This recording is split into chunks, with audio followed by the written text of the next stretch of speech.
Aujourd'hui, on va parler non pas de une, non pas de deux, non pas de trois, mais de quatre victimes. Parce qu'en France, il faut traiter les news de meurtre par paquet de quatre.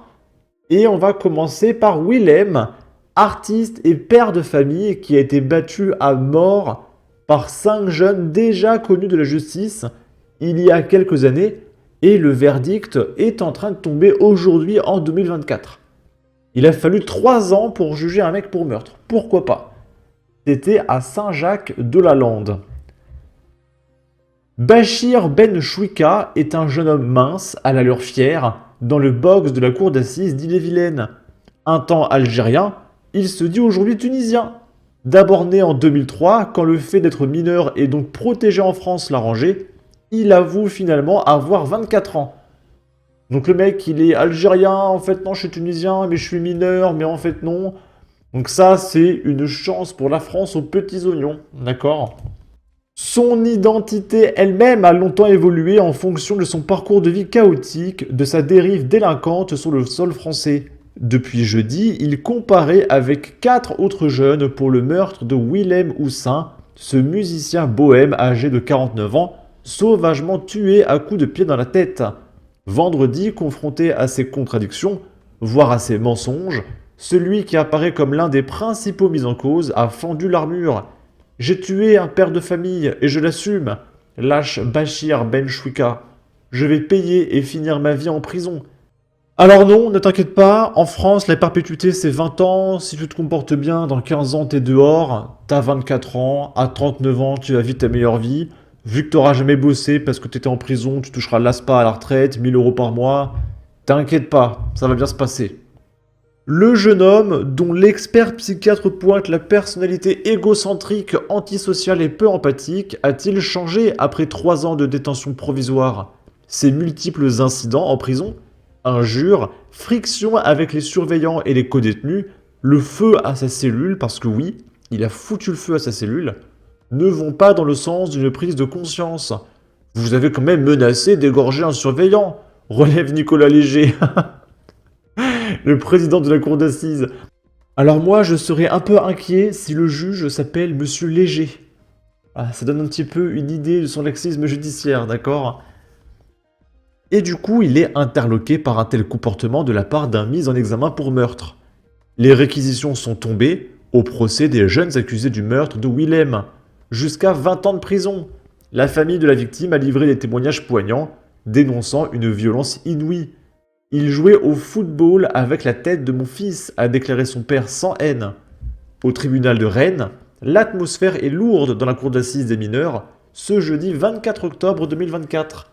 Le procès des 5 jeunes accusés d'avoir battu à mort Willem touche à sa fin. C'était une journée d'été, le 21 juillet 2021, lorsqu'ils ont croisé la route de Willem. Un hasard tragique.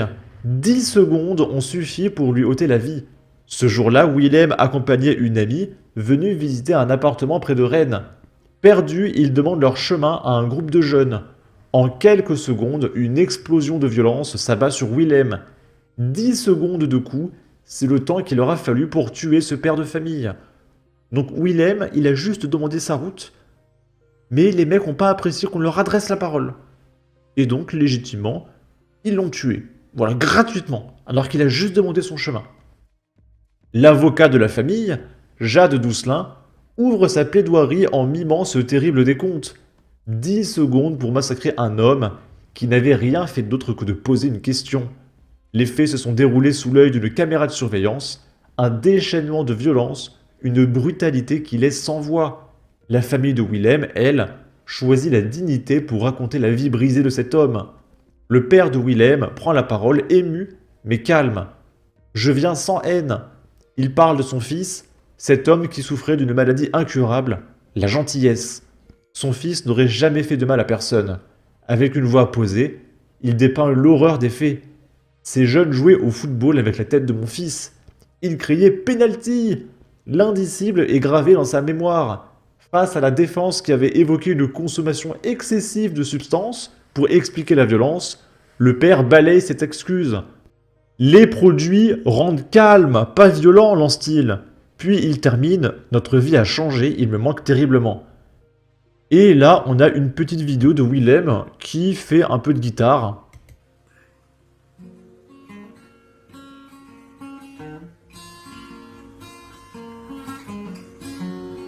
Le contraire. Corentin, toi, tu es tatoué sur ton cœur. Jordan et Lisa, Corentin sur mon bras. Pourquoi vous m'en voulez? Et oui, j'ai fait la rue, mais... Et franchement, j'ai laissé un petit peu parce qu'il joue bien. Hein. Ok. Ensuite, on va parler de Moussa. Pamiers dans le 9, un mort dans une rixe sur plusieurs sites impliquant 6 personnes. Mise à jour, Faudel, l'auteur du coup mortel, serait d'origine algérienne en situation irrégulière. Employé dans un garage à Sainte-Gabelle, Moussa a été tué ce mardi 22 octobre lors d'une rixe à Pamiers. Si cet homme de 29 ans est connu pour entretenir des liens avec certaines bandes de trafic de stupes à Toulouse, l'origine de cette altercation ne serait aucunement liée à un quelconque règlement de compte ou à un trafic. Selon nos informations, un différend aurait éclaté entre A, donc le coupable, hein, le plus jeune des 3 frères, et Faudel, l'auteur du coup mortel qui serait d'origine algérienne et en situation irrégulière. Ok. Ensuite, est-ce que vous vous souvenez de la gamine de 17 ans qui s'est fait tuer par son copain Toufik à Rouen? On en a appris un peu plus. Je vous mettrai le lien en commentaire et en description de la vidéo de cette histoire. Et du coup, sachez qu'on a appris qu'elle s'appelle Héloïse, du coup. Et il y aura une marche blanche, on n'a pas encore de date, mais voilà, une marche blanche est prévue. Ensuite, il y a un adolescent de 14 ans dans les Pyrénées-Orientales qui a été retrouvé mort au domicile familial. Sa mère et son beau-père interpellés dans le Val d'Oise, une enquête pour meurtre a été ouverte. Selon les premiers éléments, le couple aurait été dénoncé, puis les gendarmes ont été alertés. Les militaires se sont rendus au domicile familial avant de découvrir le corps sans vie de l'adolescent. La mère a été placée en garde à vue, tandis que son compagnon aurait été hospitalisé en chambre surveillée après avoir tenté de mettre fin à ses jours. La victime avait récemment changé d'établissement scolaire pour se diriger vers la filière professionnelle. Sa mère, employée dans une école à Saint-Cyprien, vivait avec son compagnon, père de 4 enfants, depuis 3 ou 4 ans. Il s'était installé à Alenia il y a quelques mois selon l'Indépendant. J'avais des soupçons de maltraitance. L'adolescent aurait été battu à mort, puis abandonné dans la maison. Il allait fêter ses 15 ans fin octobre. Une autopsie va être pratiquée. Le père du jeune garçon a évoqué son état de choc au quotidien régional. J'avais des soupçons de maltraitance. J'avais fait un signalement il y a quelques années, mais ça s'est retourné contre moi. Je n'ai même pas pu dire à mon fils que je l'aimais, et je ne pourrai jamais lui dire. Les investigations ont été confiées aux gendarmes de la section de recherche de Montpellier. Putain, vous imaginez quand même que t'as un gamin, c'est la maman qui a la garde de ton gamin, et c'est le beau-père de ton ex-femme qui tue ton gamin. C'est absolument terrifiant. Et on va terminer avec les pavillons sous bois dans le 9-3. À contresens, au volant d'une Porsche louée au Luxembourg, un chauffard percute une voiture, tue sa conductrice et prend la fuite. Et je vous épargne les commentaires de députés de gauche qui ont justifié cet acte en disant que c'était la masculinité toxique, le patriarcat des hommes au volant, je sais pas quoi. Et c'est insupportable. Hein. On va lire ça. Mardi soir, un violent face-à-face a eu lieu au pavillon sous bois en Seine-Saint-Denis. Une voiture de sport louée à l'étranger a percuté de plein fouet un autre véhicule en Seine-Saint-Denis. Le chauffard, semble-t-il, sortait d'un mariage et a pris la fuite. Ça s'est passé en montant, il n'y a pas de visibilité. Il y a même un terre-plein qui sépare les deux voies, détaille le maire LR de la commune, Philippe Dallier. En face, la petite voiture de la quadragénaire, une Dacia, arrive tranquillement. Impossible d'éviter le choc. Les deux voitures se percutent de plein fouet.